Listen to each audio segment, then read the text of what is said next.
fa in kana yaumu min syahri Ramadan indal iftari alfi atiqin minan nari kulluhum qad istaujabul azabah. Dan bahwa sungguh Allah Ta'ala pada tiap-tiap hari daripada bulan Ramadan indal iftar, di ketika berbuka, beribu-ribu memerdekakan daripada api neraka. Tiap-tiap mereka manusia itu sungguh istaujabah, telah pasti mereka al-azab, akan mendapatkan azab.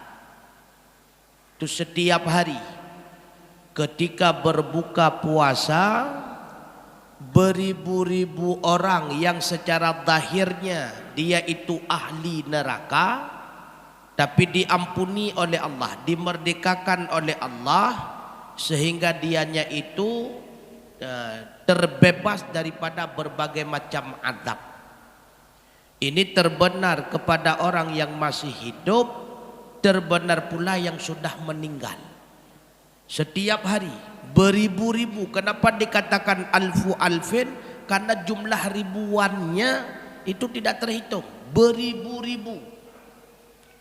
Fa idza kana yaumul jum'ah, maka apabila datanglah hari Jumat dalam Ramadan, wa lailatul jum'ah, dan malamnya, u'tiqa fi kulli sa'atin, dimerdekakan Allah dalam setiap saat, setiap waktu, setiap jam, minha, daripadanya tiap-tiap, alfi atiqin minan nar, beribu-ribu memerdekakan daripada neraka, kulluhum qad istaujabul adab, padahal tiap-tiap mereka sungguh pasti akan adab.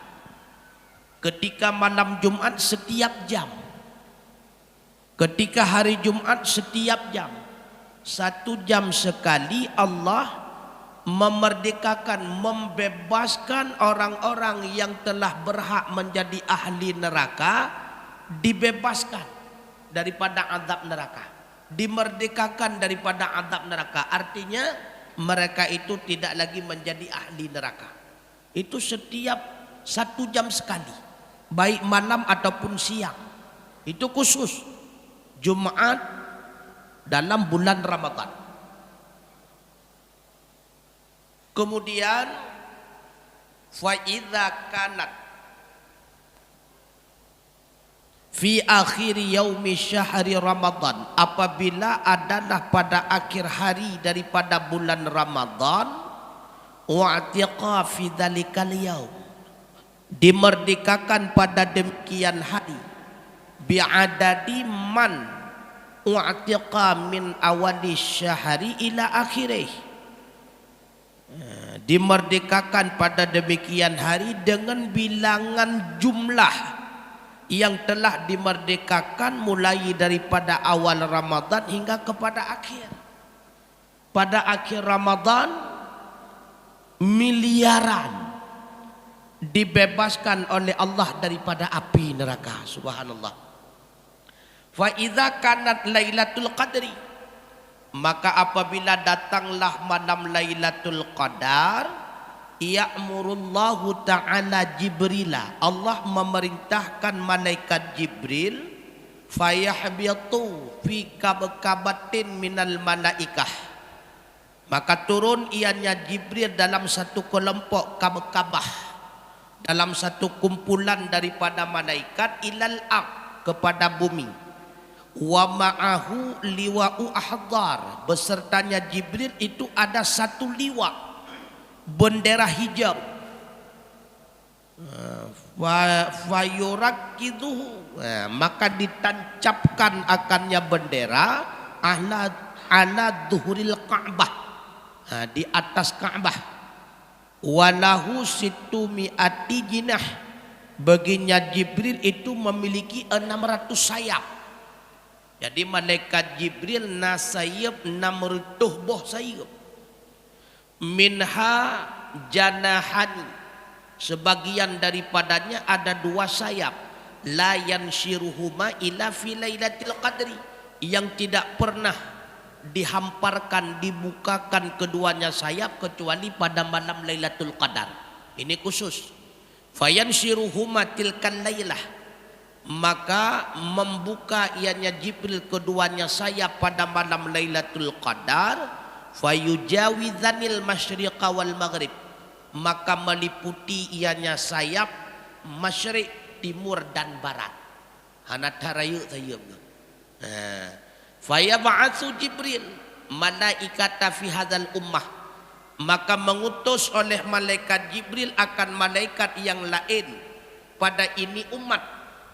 Fayusallimuna, maka memberi salam mereka kepada kita umat Muhammad, ala kulli qa'imin, kepada orang yang sedang berdiri, wa qa'idin, yang sedang duduk, wa musalli, yang sedang salat, wa dzakirin, yang sedang berzikir, wa yusafihunahum, dan bersalam-salaman mereka, wa yu'minuna ala du'aihim, dan mengucapkan amin mereka di atas doa umat-umat Muhammad, hatta iyatla'al fajru, sehingga terbitlah fajar.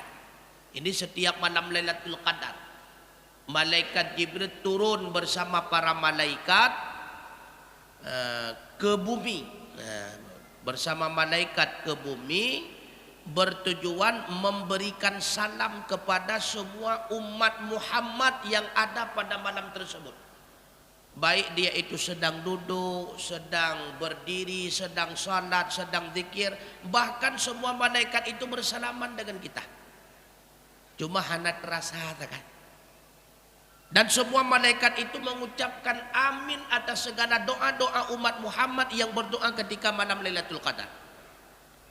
Fa idza tala'al fajr, tak kala terbitlah fajar, nadi Jibril alaihi salam, menyeru oleh malaikat Jibril alaihi salam, ya ma'asyaral malaikah, wahai segala malaikah, ar-rahil, ar-rahil, mari kita berangkat, berangkat. Fayaquluna, maka berkata mereka malaikat, ya Jibril, wahai Jibril, ma sana'allahu fi hawaijil mu'minin min ummati Muhammad sallallahu alaihi wasallam, sebenarnya apa yang telah dilakukan Allah, yang telah diperbuatkan Allah pada hak orang mukmin daripada umat Muhammad sallallahu alaihi wasallam. Kita telah turun ke dunia mengucapkan salam, mengaminkan doa mereka, sebenarnya apa yang telah dilakukan oleh Allah terhadap umat Muhammad pada malam Lailatul Qadar. Fayaqulu, malaikat Jibril ketika itu menjawab, innallaha ta'ala nadhara ilaihim, sesungguhnya Allah Ta'ala telah memandang kepada mereka dengan pandangan kemuliaan. Maka bila mana seseorang telah dipandang dengan pandangan kemuliaan, berarti mereka itu terhindar daripada azab Allah. Wa afa anhum, Allah telah memaafkan mereka.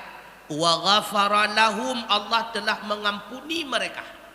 Illa arba'atan, kecuali cuma 4 orang. Jadi semua hamba Allah pada malam Lailatul Qadar itu telah diampuni oleh Allah Subhanahu wa taala dengan sebab doanya malaikat Jibril, doanya para malaikat.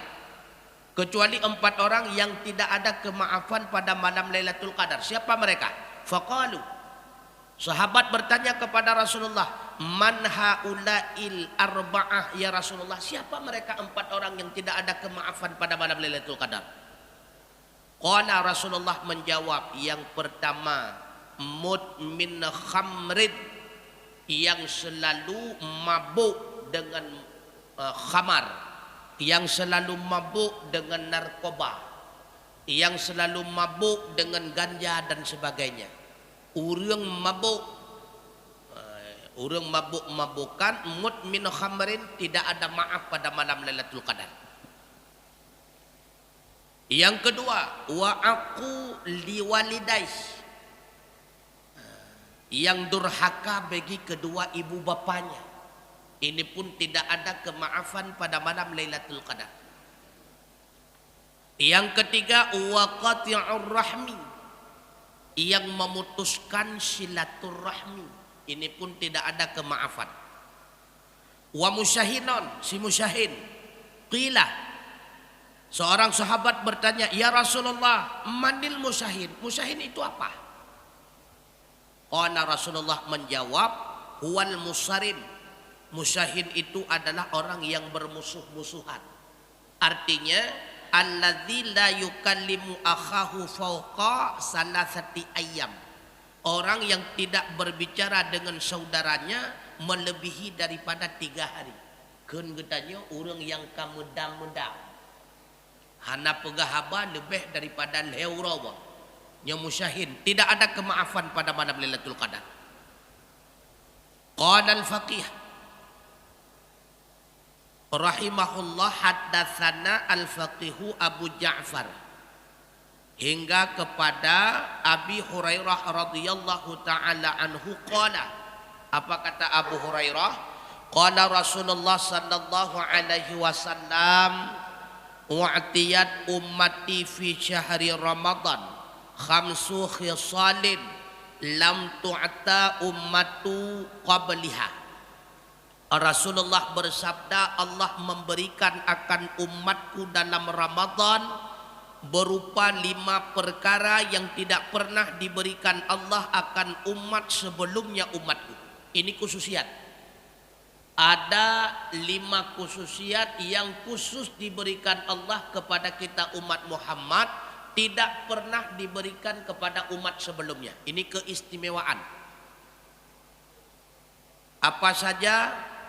Yang pertama kata Rasulullah, khalu fi fami shaimi atyabun indallah min arihil miski. Bau busuk mulut orang yang berpuasa, atyab itu lebih wangi di sisi Allah daripada bau kasturi. Ini khususiat. Bayakep babah orang yang tengah puasa di sisi Allah, nya perlu digarisbawahi. Di sisi Allah lebih wangi daripada bau kasturi. Baik di sisi sahabat. Namanya di sisi sahabat lebih kem daripada baik gentut yang tega-tega. Nyo di sisi Allah. Jadi ada yang salah paham. Karena bau mulut itu lebih wangi di sisi Allah daripada bau kasturi, maka tidak gosok giginya salah. Gekubah, gepupromnya berandom kem, nyengkon kon menang.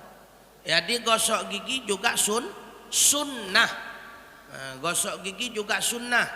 Jadi yang dimaksud dengan atyabu indallah min rihil miski, yakni kata Syekh Bajuri, ay akfaru thawaban min thawabi rihil miskil matlubi inda yaumal jum'ati wal idi. Artinya lebih bagus pahala, ya. Lebih bagus pahala daripada pahala memakai bau wangi kasturi ketika hari Jumat dan hari raya Aidil Fitri. Jadi yang dimaksud dengan lebih baik di sisi Allah daripada bau kasturi, apa maksudnya? Menurut Syekh Al-Bajuri, yang dimaksudnya lebih besar pahala bau busuk mulut orang yang sedang berpuasa daripada bau wangi-wangian yang dipakai ketika hari raya dan ketika hari Jumat. Artinya minyak wangi yang terpakai uro Jumat dan uro raya lebih raya pahala bayar babak kep tengah tak puasa. Artinya bau busuk mulut orang yang berpuasa, diri bau busuk itu mendapatkan pahala. Bekepnya na pahala. Au ma'na kaunihi atyabuna indallah sana'uhu ta'ala alaihi waridah. Ataupun bisa pula diartikan Allah lebih senang, Allah lebih suka kepada bau mulutnya orang yang sedang berpuasa daripada bau wanginya kasturi yang dipergunakan oleh ahli Jumat dan orang yang ingin melaksanakan salat Aidil Fitri. Allah lebih senang. Kenapa demikian?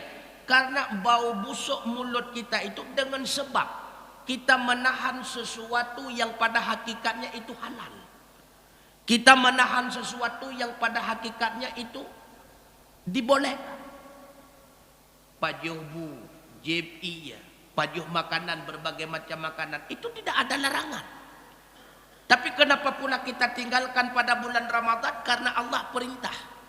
Artinya dengan sebab kita meninggalkan makan dan minum, membuktikan kita patuh kepada Allah. Padahal itu bukan sesuatu yang dilarang.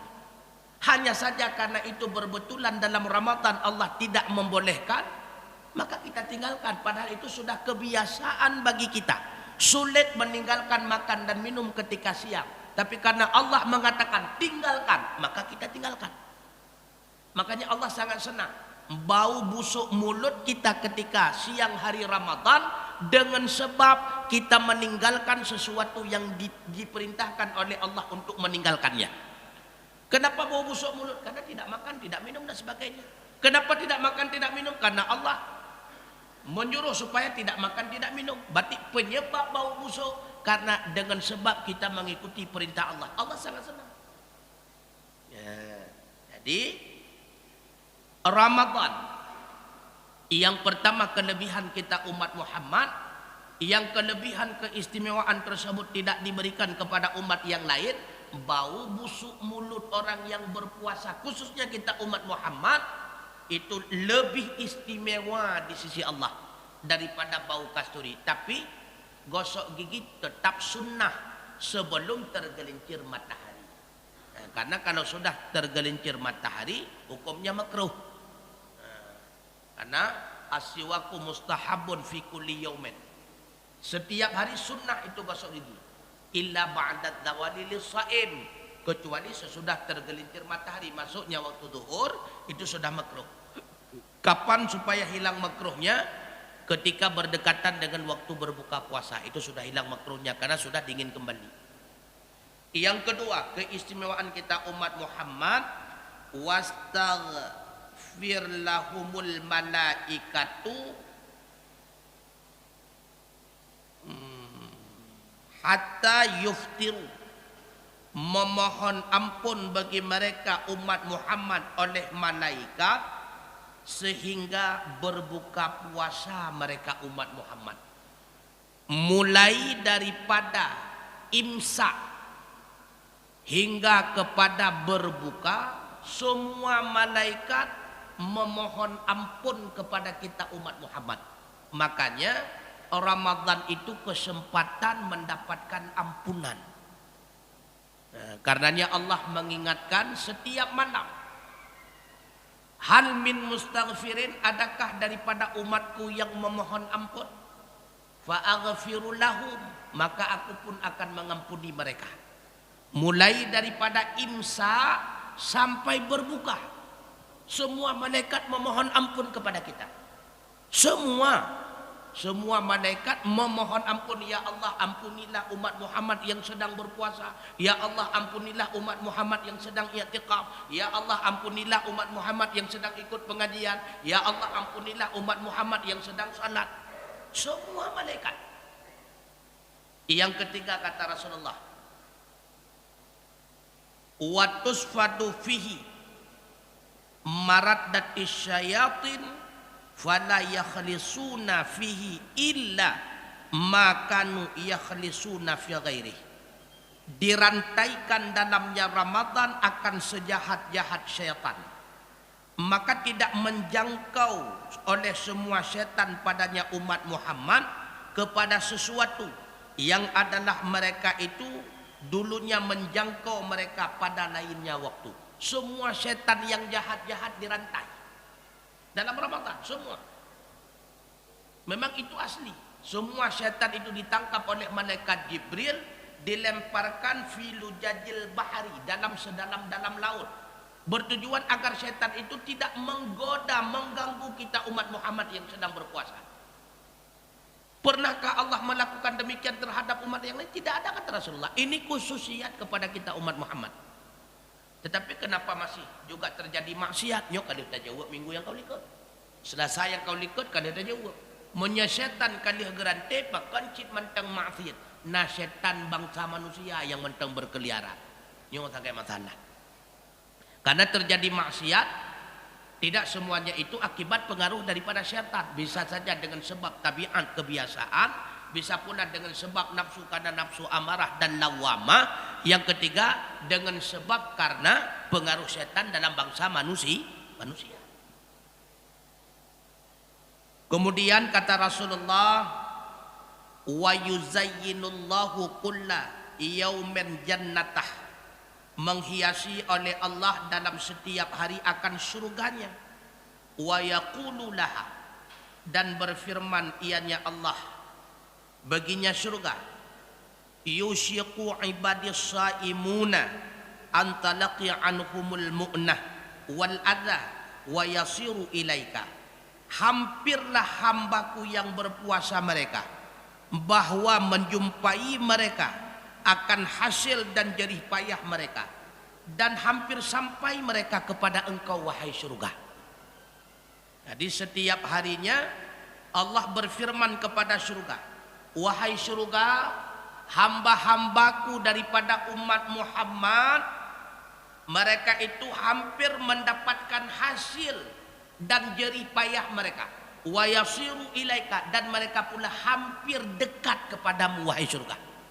Artinya apa kata Allah? Semua umat Muhammad yang sedang melakukan puasa dalam Ramadan itu semakin dekat dengan kamu wahai surga. Karena Allah khusus menyiapkan satu surga bagi orang yang berpuasa. Ada satu pintu surga yang dinamakan dengan Rayyan. Itu Rayyan itu khusus bagi orang-orang yang berpuasa dalam kalangan umat Muhammad. Ketika kiamat, orang-orang yang berhasil melaksanakan amal ibadah puasa dalam Ramadan semuanya dimasukkan dalam surga Rayyan tanpa hisab, tanpa apapun. Ketika mereka datang di depan pintu surga Rayyan dalam keadaan mereka memiliki sayap, mereka itu terbang. Tibalah mereka di depan pintu surga Rayyan. Ini dalam satu riwayat diceritakan, malaikat penjaga surga bertanya, siapa kalian? Kami ini manusia. Kalian dari mana? Kami ini umat Muhammad. Apakah kalian sudah hisab? Maka ahli surga Rayyan bertanya kepada malaikat, di mana itu kejadiannya? Apakah kalian sudah melewati Shiratal Mustaqim? Di mana itu tempatnya? Apa kelebihan kalian sehingga Allah memberikan balasan kepada kalian seperti ini? Kemudian ahli surga itu menjawab, kami dulunya di dunia berpuasa semata-mata karena Allah. Kami melakukan amal ibadah puasa, tidak ada yang tahu apakah kami berpuasa atau tidak, apakah kami ikhlas melakukan semata-mata karena Allah ataupun tidak, tidak ada yang tahu. Karena ibadah puasa itu ibadah sirriyah, ibadah rahasia. Dengan sebab ibadah itu, maka Allah juga memasukkan kami dalam surga, tidak ada yang tahu. Maka masuklah semua mereka itu dalam surga Rayyan, kemudian surga itu ditutup. Ketika ahli surga Rayyan, orang yang berhasil melaksanakan puasa Ramadan, masuk semua dalam surga, lalu ditutup. Tidak ada kesempatan bagi orang lain. Itu khusus as-saimun, bagi orang-orang yang melakukan puasa. Wa yaghfiru lahum fil akhir lailah, dan mengampuni ianya Allah bagi mereka umat Muhammad yang berpuasa dalam Ramadan fi akhiril lailah, pada akhir malam. Qila, ditanyakan oleh sahabat, ya Rasulullah, ahya Lailatul Qadri, apakah dianya yang dimaksud akhir malam itu malam Lailatul Qadar? Qala, Rasulullah menjawab, la, tidak. Walakinnal amila innama yuwaffa ajruhu idza qadiya amalah. Akan tetapi orang yang melakukan amal kebajikan hanya saja ditunaikan akan balasannya apabila telah selesai ia akan melakukannya. Makna akhir malam, setiap malam pada akhir waktu. Jadi ketika dikatakan akhir waktu, tak kala masuk waktu pagi. Setiap masuk waktu pagi, berarti ketika itu pula Allah mengampuni semua dosa hambanya. Jadi Ramadannya kesempatan itu. Sehingga dalam satu riwayat Rasulullah pernah menasihati Abi Dzar Al-Ghifari. Apa kata Rasulullah? Ya Abu Dzar, haddidis safinata, senantiasalah engkau memperbaharui kapal. Karena fa innal bahra amiqun, sesungguhnya laut itu sangat dalam. Yang kedua, ya Abadar khudid zada kamilan, ambillah bekalmu yang cukup. Fa inna safara ba'idun, karena sesungguhnya perjalanan kita itu masih sangat jauh. Yang ketiga kata Rasulullah, khafifil hamlah, ringankanlah beban bawaanmu.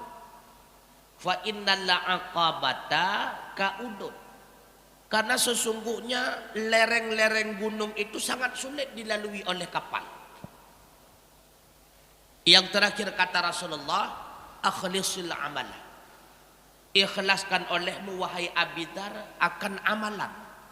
Fa innan naqida basirun, karena sesungguhnya Allah Maha yang meneliti, itu sungguh Maha melihat. Apa maksudnya? Dalam kitab Nasaihul Ibad karangan Syekh Nawawi Al-Bantani, beliau menguraikan satu persatu. Yang pertama, kata Rasulullah dengan bahasa kiasan, ya Abadar haddidis safinah, senantiasa perbaharuilah kapalmu. Maksudnya kata beliau, wahai Abadar, senantiasalah engkau memperbaiki setiap amal kebajikan. Itu nasihat kepada Abidar. Pada hakikatnya Rasulullah menasihati semua kita umatnya. Dalam setiap saat marilah kita perbaiki amal kebajikan kita, khususnya niat. Cobalah dalam melakukan amal kebajikan itu, niat itu semata-mata kepada Allah, untuk mencari ridha Allah. Dalam kitab Ta'alim Muta'alim disebutkan, berapa banyak amal perbuatan secara kasat mata nampaknya seolah-olah amal dunia, tetapi dengan baik niat jadilah dia terhitung menjadi amal akhirat. Berapa banyak amal perbuatan yang nampaknya seperti amal akhirat, tapi karena buruk niat maka jadilah dia itu menjadi amal dunia. Yang pertama, perbaikilah niat kita dalam beramal. Yang kedua, memperbaiki kualitas khusyuk kita dalam sholat. Bagaimana caranya? Sahabat pernah bertanya kepada Rasulullah, ya Rasulullah, bagaimana caranya supaya sholat kita itu khusyuk? Lalu Rasulullah menjawab secara singkat, idza qumta fi shalah, ketika engkau bangun berencana untuk melaksanakan salat, shalli salatan muwaddi', maka salat olehmu seolah-olah itu salat perpisahan terakhir bagimu. Ketika engkau bangun ingin melaksanakan salat, bayanglah mungkin saja itu salat terakhir bagimu. Setelah itu tidak ada lagi kesempatan. Tak kala engkau melakukan puasa, ingatlah mungkin itu puasa hari terakhir bagimu. Ketika engkau bersedekah, maka ingatlah mungkin itu sedekah kesempatan terakhir bagimu. Artinya apa? Tak kala engkau melaksanakan amal kebajikan, ingatlah bisa saja amal kebajikan itu adalah kesempatan terakhir. Setelahnya engkau meninggal dunia. Yang kedua kata Rasulullah, agar engkau terjaga dan terpelihara di dunia sehingga engkau tidak memiliki musuh, kata Rasulullah, la yatakallam bikalamin, jangan sekali-kali engkau berbicara dengan suatu pembicaraan ta'atadiru ghadan, yang menyebabkan engkau menyesal di esok hari. Jangan sekali engkau ucapkan suatu kalimat yang menyebabkan engkau itu menyesal kemudian. Dengan sebab kalimat yang demikian, dengan sebab pembicaraan yang demikian, engkau harus meralat pada waktu yang lainnya. Sibuk hanya dengan meralat-ralat bahasa yang telah lalu.